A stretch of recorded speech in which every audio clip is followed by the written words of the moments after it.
Welcome back. This show explores the possibility that we could have lived before in a past life. So far, we've seen one of the country's best-loved actresses, Denise Welch, take part in a regression session where she appeared to revisit the life of a young woman in 1821 who fell victim to a horrible farming accident. It's just pressing up my legs.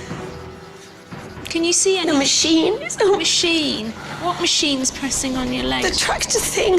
So, could our favourite actress, Denise, be a tennis-playing farm girl in the 19th century, or was it just a creation of her imagination? The experts have their own ideas. If indeed you have lived a past life, whether it was a good one or a bad one, that memory somehow is still stored in your brain, and it can affect your life, whether it's your relationship, your business, your moods, your anxieties.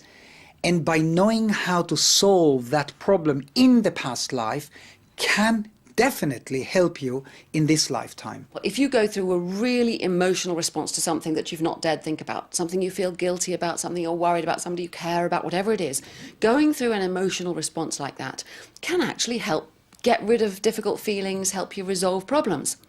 The trouble is then, if you believe that that was because of a past life, that it wasn't really, you can get yourself into a tangle of all sorts of unpleasant and difficult ideas. You are better to identify the problem in the here and now and use direct approaches to restructure your life to cope with that.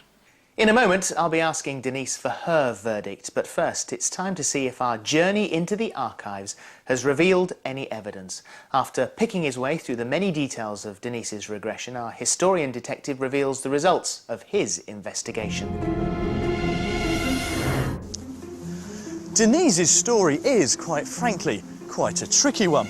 So what did she give us? Well, we've got that name, Jean Harder, on a farm somewhere in the West Country in 1821. And of course, that terrible accident. Not, you might think, a huge amount to go on, but there were one or two clues hidden away. And here is the first one. And do you know where you all lived? Whereabouts in the world were you? All. Do you know the name of the farm? Teen. T-E-I-G-N. Now, one of the great things about being an historian is that you get to come and research some of the most wonderful and fantastic details. Now, in my search for Tain Farm, I came here to the National Archives, and that in turn led me to a small record office in Devon, and this is what it gave us. It's a bill of sale for Tain Farm in 1826. So is this the farm that Denise talks about? It's impossible to say for sure, but what else did she tell us?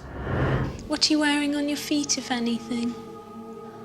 White shoes. And what kind of sports clothes are you wearing? Long white pants. So, Jean is wearing long white pants, white shoes, and Denise thinks they're sports clothes. But this just doesn't seem right. Women didn't have trousers like this at the time. Maybe she's talking about the good old-fashioned white knickerbocker. It could be that that's what she's confusing for a sports kit. But what was Jean doing just before the accident? I was playing. You were playing? What were you playing? Playing with my racket. What is this racket she's talking about? Well, it might be one of these, a good old-fashioned tennis racket, but you wouldn't have found one like this around in the 1820s. In those days, tennis was largely played indoors by the aristocracy. It was called real tennis. The lawn tennis that we know today didn't officially start until the 1870s, some 50 years later. But we still have this image of this young, carefree girl playing in a field, a happy old life. But that was about to change. I ran in front of it. He didn't know that I was there. The machine is a Machine. pressing up my legs.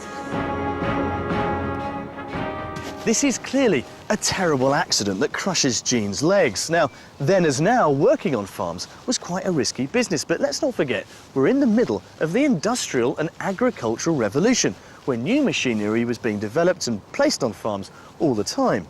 So what kind of machine could she be talking about?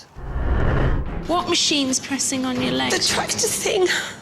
like most kids, I was always fascinated by tractors, but I do know the tractor as we know it doesn't really emerge until after the 1850s, after, of course, the period Denise is talking about. But there were many other horse-drawn implements that could be equally as lethal. Is it one of these that causes the accident Denise tells us of? Well, it could have been a plough, it could even have been a heavy cart. The truth is, we just don't know.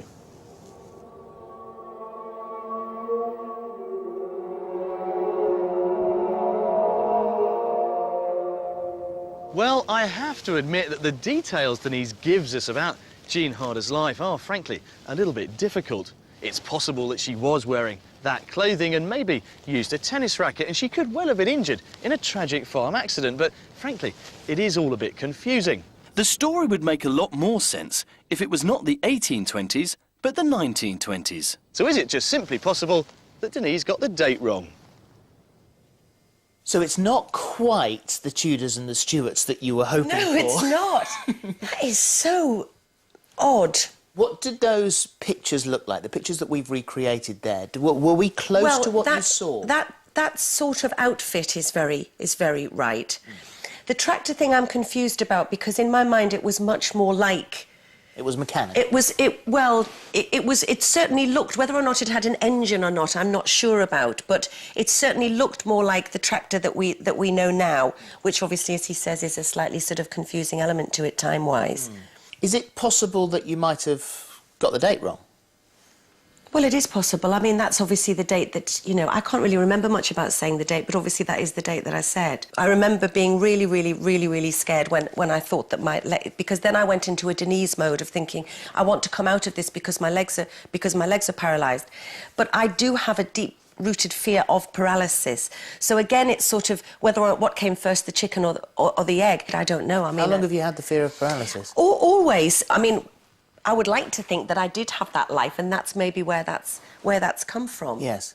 And the outfit itself, you're playing sport. There is a possibility, because real tennis was around at that time, different racket, different rules, normally played by the aristocracy. So there is a possibility that there could be a real tennis connection because there. My friends have said that I'm the most unsporty person in the world, that I wouldn't really know what sports gear looked like in any century, particularly.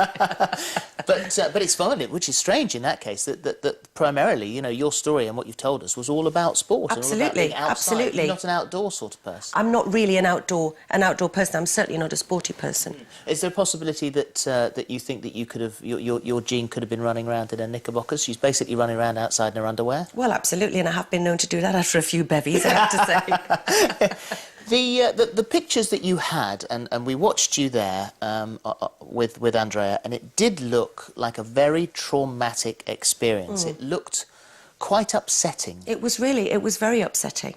And you know, watching it back is quite emotional, because although it's difficult to explain to people who haven't experienced it, the fact that you are all the time, I knew that I was Jean Harder as far as I was concerned, but I was still aware that I was in a room with a crew of maybe eight or 10 people. So it's quite a sort of bizarre experience to watch it back, and it upset me to see how upset I was, because I do remember the fear of losing the use of my legs. But I also knew that Jean didn't die as a result of that accident. I don't know what then happened to her, but I know that she didn't die as a result of that.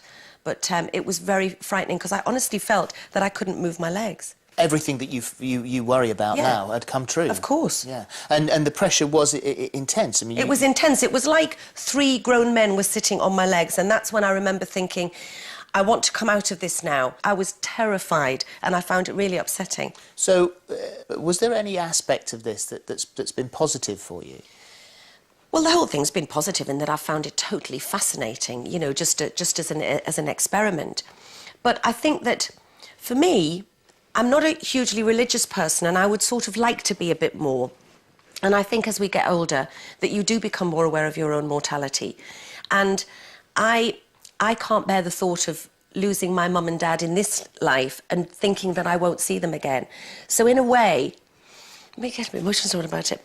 In a way, it's given me something to hold on to, that maybe there is going to be something else. There's no doubt that that situation with your mother and losing your mother there would seem to be your greatest fear and the worst thing that could happen to you in this life. In this that life. would be the worst thing that could happen. So does that maybe think that perhaps you were not regressed and that you were accessing some part in your head that actually has played to all your fears? Possibly. Everything that you fear the most. And that's okay, but part of me does want it to be real because then I feel more like I'm going to see everybody again. I don't know, it's interesting.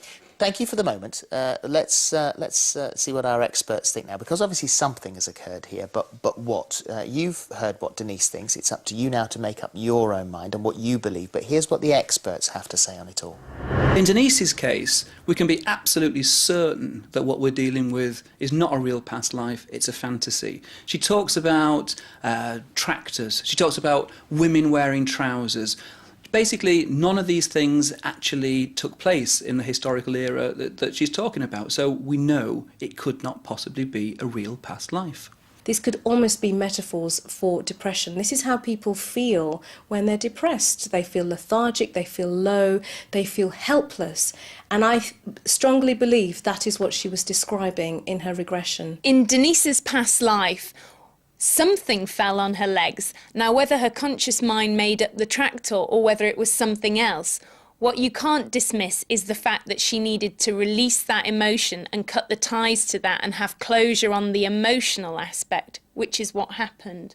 Well, as we've seen throughout the show, there are many different opinions on this subject. So, Denise, here's the big question. Do you think you've been here before? Yes. Yes, I do. I believe in it now, and I was very sceptical at first, and I do believe that I've been here before, and I want to go again and have it be regressed privately. Yeah, without and I'll let us. you know, without you all know. Thank you, Denise. Right, join us next time for another chance to explore the possibility that we could all have been here before.